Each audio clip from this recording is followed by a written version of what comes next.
Buenos días a todos. Hoy vamos a abordar el tema legitimación. Ya hicimos una recapitulación sobre los presupuestos de la responsabilidad civil. Hoy nos toca abordar el tema de cómo se ejerce la acción en el marco del territorio o ya en el terreno judicial. Evidentemente, la acción es la aptitud que tiene el sujeto, persona física o jurídica, de demandar ante la jurisdicción entendida como poder judicial regularmente constituido. ¿Y qué es la legitimación? Se imprime en dos aspectos. En el derecho civil, o podemos dividirla en dos fases, el derecho civil y el derecho procesal. En el derecho civil es la aptitud que tiene el sujeto de estar legitimado por un derecho que lo asiste, que es lo que hoy nos convoca a abordar. Y en el derecho procesal es concretamente la pretensión procesal, es decir, la demanda judicial ya entablada y con todos los ingredientes y los requisitos que debe reunir según el Código Procesal Civil de la Nación o de la provincia respectivamente. Legitimación activa implica el derecho a reclamar. En consecuencia, ¿quién tiene derecho a reclamar en el territorio o en el terreno judicial? A demandar daños y perjuicios, que es nuestra materia, ¿no? El derecho, concretamente el derecho de daños. En primer lugar, el damnificado directo. El damnificado directo es aquel a quien sufre el menoscabo de manera directa, valga la redundancia. El artículo 1772 del Código Civil y Comercial establece, en el caso de daños causados a cosas o a bienes, los sujetos legitimados son el titular de un derecho real sobre la cosa o bien, léase derecho de propiedad, y aquel que tiene la tenencia o la posesión de buena fe de la cosa o bien. Repito, artículo 1772.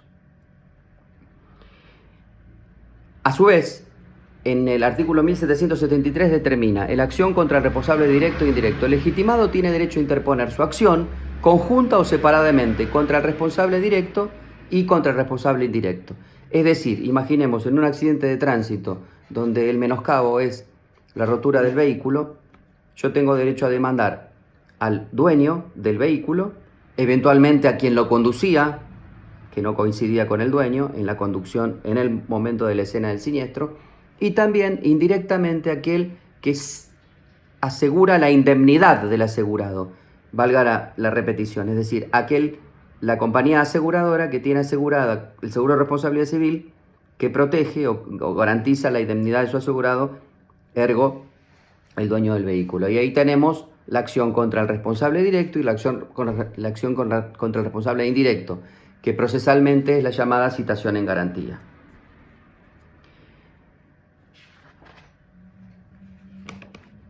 El tenedor, dijimos, y el poseedor de buena fe de la cosa o bien, léase, el locatario, el depositario, el comodatario, pueden reclamar daños y perjuicios por los daños sufridos por las cosas en la medida en que ello signifique un perjuicio en sus respectivos derechos.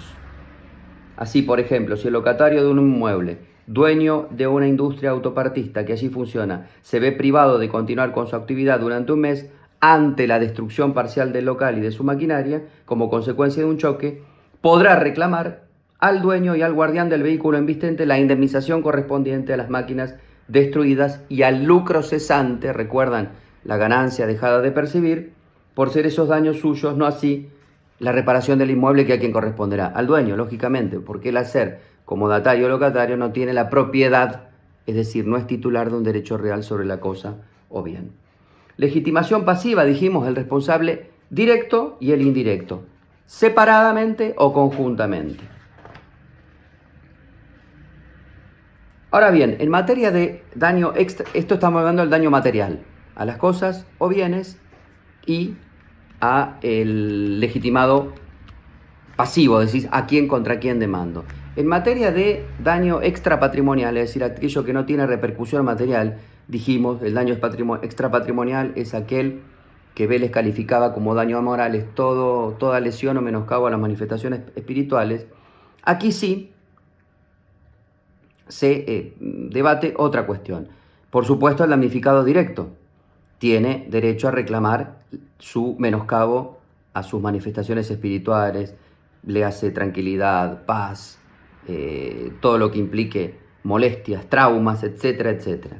todo lo que congrega el menoscabo a sus manifestaciones espirituales. Ahora bien,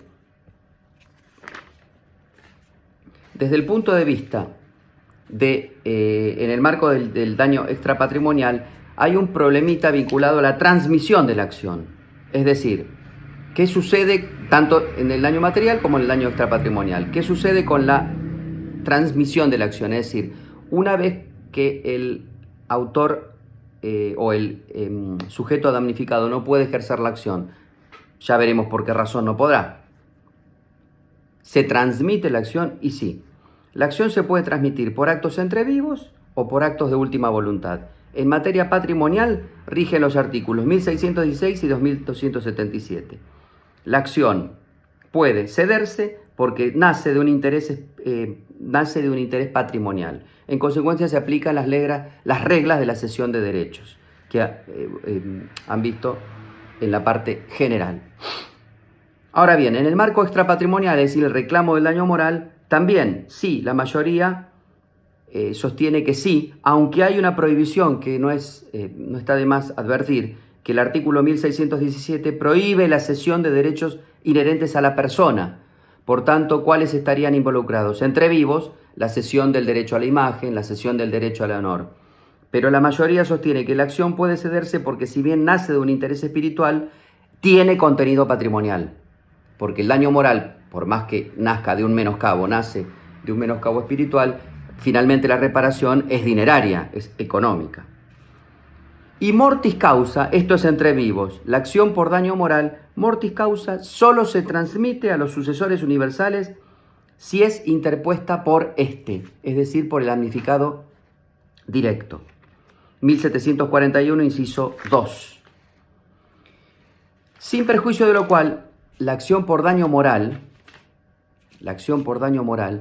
también se transmite a aquel que tiene convivencia con trato familiar ostensible, y aún cuando quede privada la persona, el damnificado, no determine fatalmente la muerte, sino que se determine una grave discapacidad.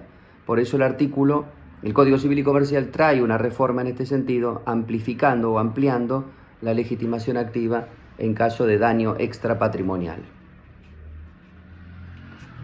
Hablando de transmisión de la acción mortis causa. Entonces tenemos, la acción la ejerce el damnificado directo, tanto en el daño patrimonial como en el daño extrapatrimonial. Se transmite, sí, por actos entre vivos, se aplican las reglas de la cesión para los daños derivados de fuente patrimonial, y por actos de última voluntad, por supuesto, se puede ceder por legado o sucesión. A su vez, entre vivos, en materia extrapatrimonial, se cede por acto entre vivo o por acto de última voluntad, es decir, la sucesión mortis causa, que determina el fallecimiento del causante, es decir, el fallecimiento del afectado. Ahora bien, ¿qué rol tiene el asegurador? Dijimos que la acción por daño material, y dimos el ejemplo del accidente vial, está vinculada a la idea de qué rol toma el asegurador cuando yo demando al damnificado directo, al dañador directo, que puede ser dueño o guardián, y también cito en garantía a la aseguradora. ¿Qué ley es la que rige la actividad de las aseguradoras? La ley 17.418, concretamente el artículo 109. Y acá me remití a leer un párrafo de Alterini que dice: en este sentido, el artículo 118 de la Ley de Seguros, el 109, dice lo siguiente: el damnificado puede citar en garantía al asegurador hasta que se reciba la causa a prueba. En tal caso, debe interponer la demanda ante el juez del lugar del hecho o el domicilio del asegurador. La sentencia que se dicte hará cosa juzgada respecto del asegurador y será ejecutable contra él en la medida del seguro. El nuevo Código Civil y Comercial de la Nación no modifica en absoluto las reglas de la Ley 17.418. La compañía aseguradora, entonces, demandada casi en las mismas condiciones que un demandado normal.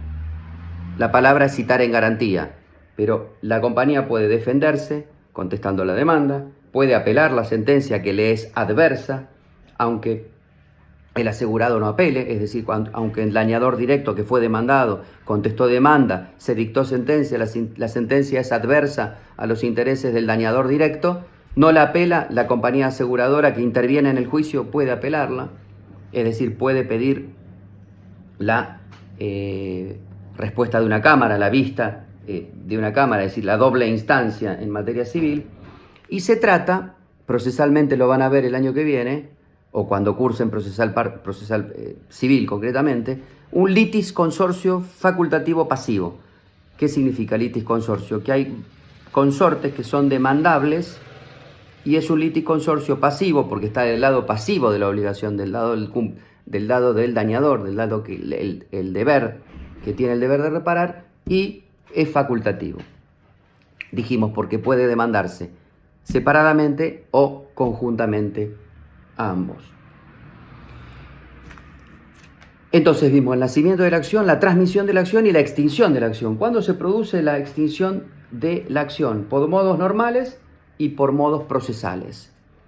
Por modos normales tenemos la renuncia hecha por el damnificado. Y si son varios, solo tiene repercusión personal. Es decir, la renuncia es estrictamente expresa y personal de cada parte. Por transacción, tratándose de víctimas plurales, se requiere la unanimidad para extinguir la totalidad del crédito.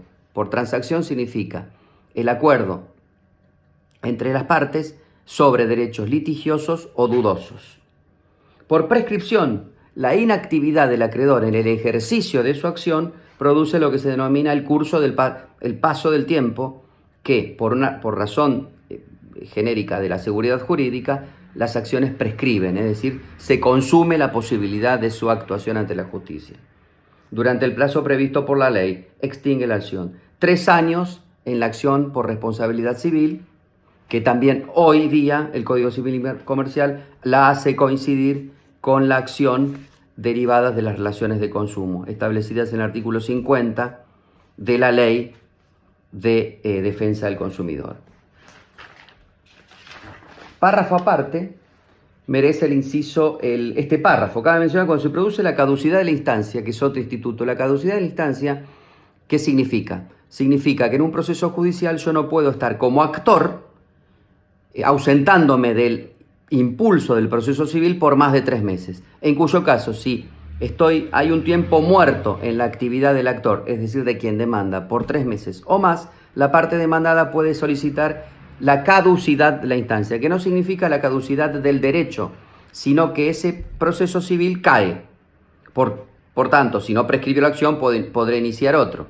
No suspende el plazo de prescripción de la acción, de modo tal que si caducó la acción en el mismo proceso y entre tanto prescribió la acción, careceré después de la posibilidad de promover otro juicio. Bien. Entonces, es decir, el proceso por falta de impulso del acreedor de la indemnización. Por ejemplo, el artículo que se aplica es el artículo 310 del Código Procesal Civil de la provincia de Buenos Aires. Y dice el autor, habiendo transcurrido además el término de la prescripción, la acción indemnizatoria quedará en consecuencia extinguida. Ahora bien, otra temática que se vincula a esta, para después pasar en la próxima clase a lo que es las acciones, la responsabilidad directa e indirecta y las responsabilidades especiales, concretamente, es la relación que existe entre la acción civil y la acción penal. La acción civil, a grandes rasgos, a grandes trazos, es esencialmente reparatoria. La acción penal es punitiva o represiva. La acción penal está influida por el interés público. La acción civil, más allá de la influencia constitucional o de ciertos niveles de orden público que están inmersas en el derecho civil, esencialmente es una acción que se debate entre particulares sin intervención estatal directa. ¿Pueden coexistir ambos procesos, el civil y el penal? Sí. ¿Qué quiero decir con esto? Una acción civil puede recaer sobre un ilícito penal. Ejemplo, un accidente vial donde determina, cuyo resultado es la muerte de un peatón, imaginemos, es un homicidio culposo, que tiene una sanción penal independiente y autónoma, más allá de la indemnización de daños y perjuicios que reclamarán los sucesores, los herederos forzosos de la víctima, ante a los demandados. Entonces tenemos un ilícito civil y un ilícito penal.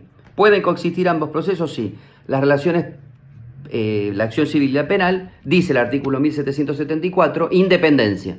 La acción civil y la acción penal resultantes del mismo hecho pueden ser ejercidas independientemente. En los casos en que el hecho dañoso configura al mismo tiempo un delito del derecho criminal, la acción puede interponerse ante los jueces penales conforme a las disposiciones de los códigos procesales o las leyes especiales.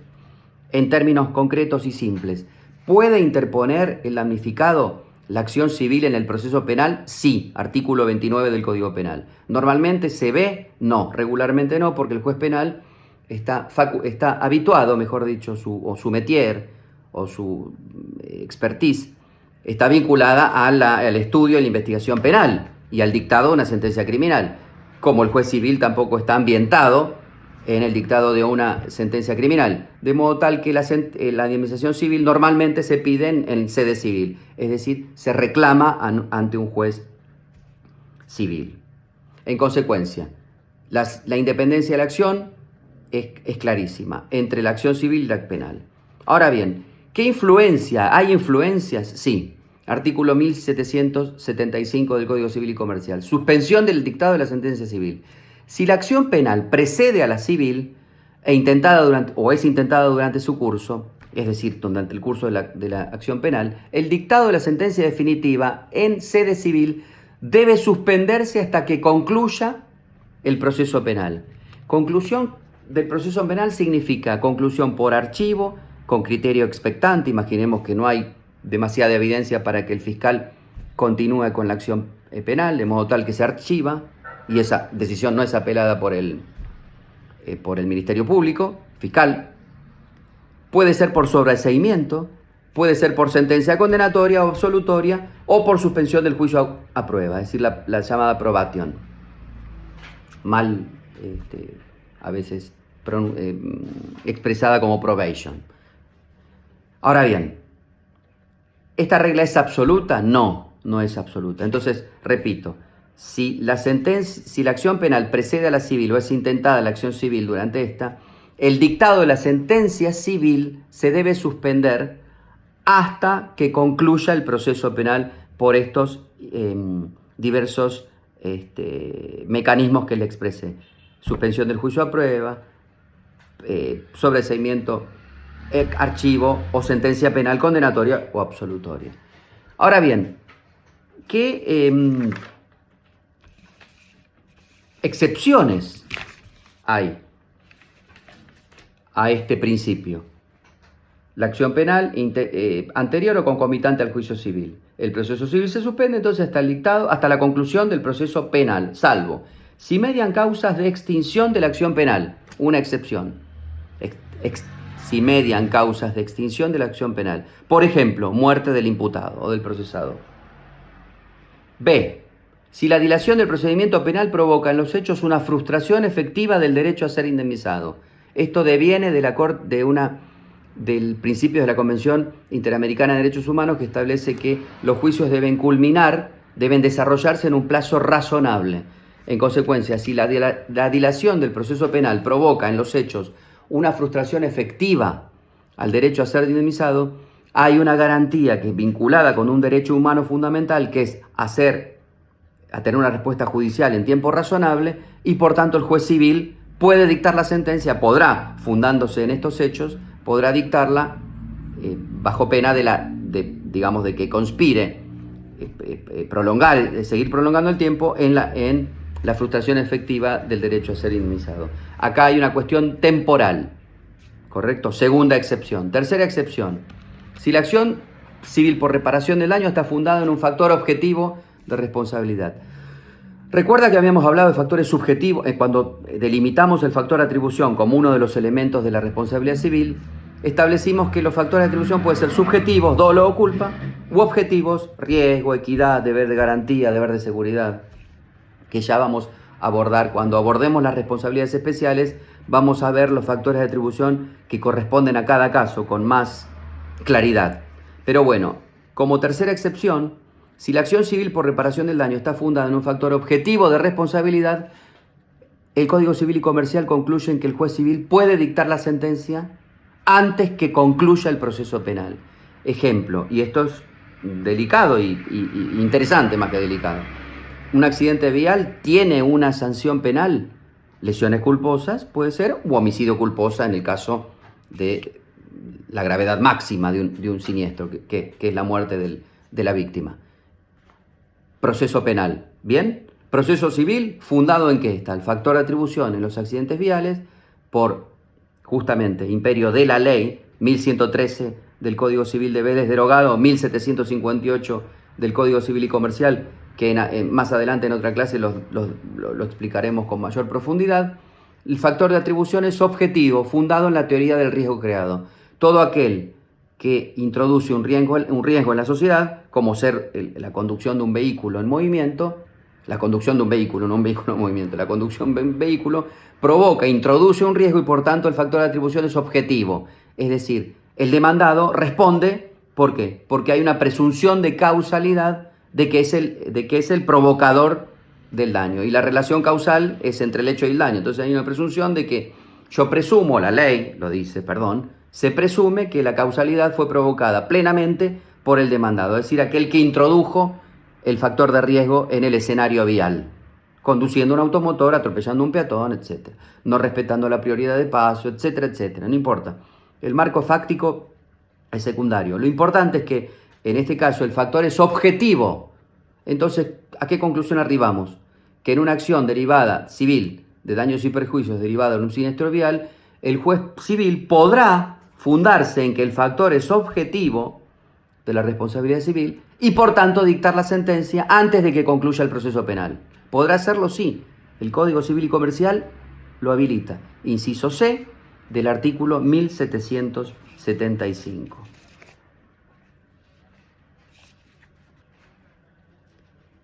Ahora bien, dijimos que no puede dictar sentencia antes de que concluya el proceso penal el juez civil. Y estas tres excepciones, es decir, puede dictarla aunque no concluya el proceso penal en estas tres excepciones que evalúa o que delimita el artículo 1775. Dijimos que uno de los modos de conclusión del proceso penal es la sentencia penal condenatoria o la sentencia penal absolutoria. En consecuencia, ¿qué efectos produce la sentencia penal condenatoria? Artículo 1776.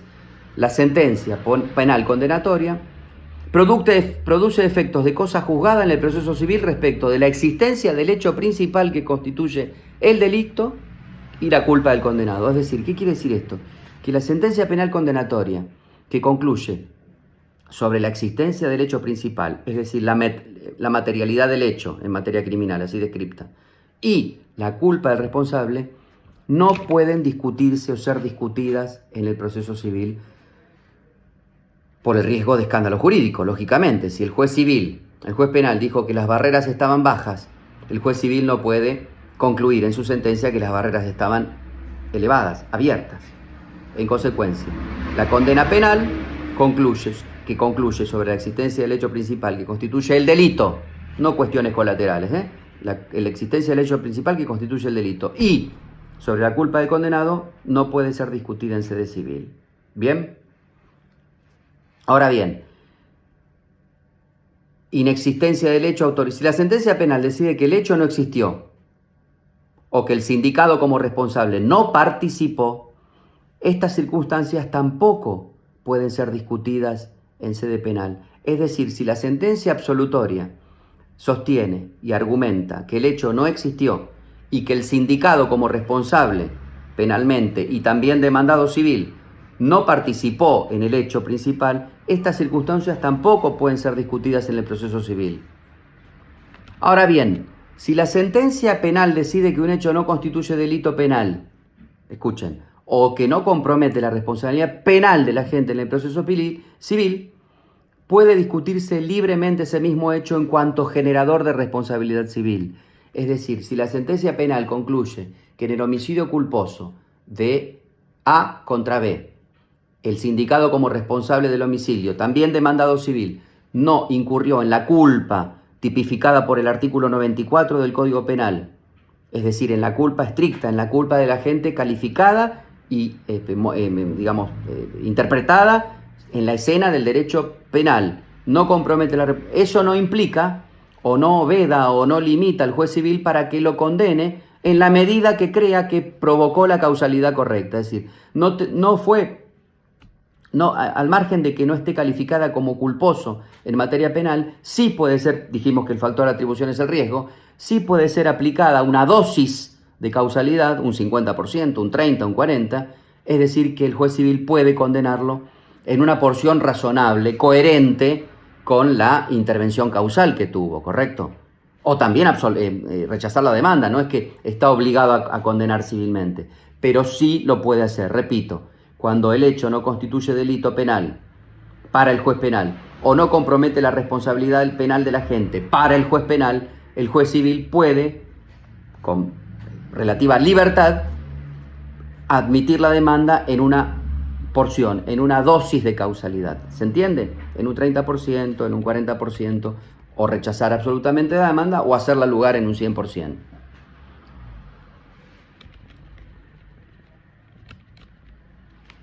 En materia de, si la sentencia, esto es interesante porque dijimos que puede dictar sentencia en estas excepciones que dimos, las tres, entre ellas cuando se discute un factor de atribución objetivo en el proceso civil. Pero ¿qué pasa si la sentencia posterior penal tiene algunas incongruencias respecto de la sentencia civil? ¿Se entiende? Yo dicté sentencia violando el principio general de que no puedo dictarla como juez civil si el proceso penal lo concluyó, pero hay una sentencia penal posterior y al mí lo resuelve el artículo 1780 del Código Civil, que dice sentencia penal posterior. La sentencia penal posterior a la sentencia civil no produce ningún efecto sobre ella, excepto en el caso de revisión. ¿Por qué? La revisión procede. La revisión implica declararla nula, ¿correcto? Un pedido de nulidad por revisión, a petición de parte y en los siguientes supuestos. Si la sentencia civil asigna alcances de cosa juzgada a cuestiones resueltas por la sentencia penal y esta es revisada respecto de esas cuestiones. Es decir, la sentencia civil asigna alcances de cosa juzgada a cuestiones resueltas en la sentencia penal y esta es revisada respecto de esas cuestiones. Si se modifica, ¿qué se modifica? Las circunstancias del hecho principal. Entonces hay un juzgamiento diverso sobre una materia que no está firme. Eso es lo que provoca un posible escándalo jurídico.